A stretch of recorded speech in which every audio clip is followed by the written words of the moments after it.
অনেক সময় লাগে। স্যার আমি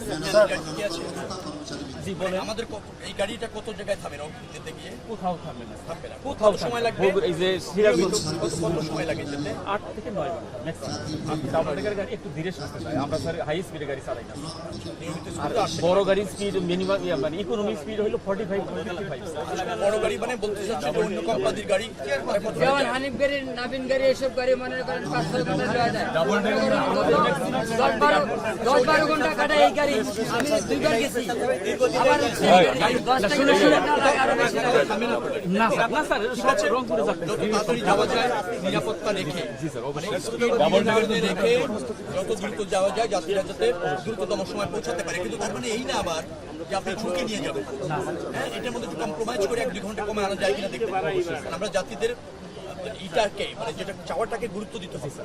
চেষ্টা করবেন যাতে পথে কোনো রকমের দেরি না হয়, আবার নেগলিজেন্সির জন্য না থাকে, নিরাপদে নির্দিষ্ট সময়ের মধ্যে যাতে গাড়ি পৌঁছাতে পারে সেগুলি নিশ্চিত করবেন সার্ভিসের সাথে, যাতে ভোগান্তির শিকার না হয়। ডাবল ডেকার বাস তো একটা গতি বেশি যেতে পারবে না।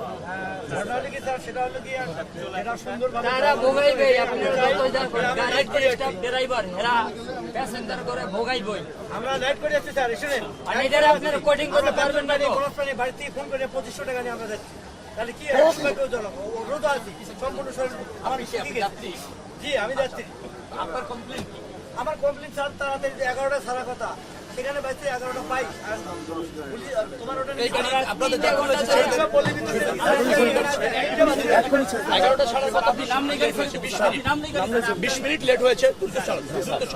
ঈদের সময় তো একটু চাপ আছে, রাত আছে, একটু ধৈর্য ধরেন, 20 মিনিট কোনো সমস্যা নেই, দ্রুততম চলে যাবে। ঠিক আছে, এখনই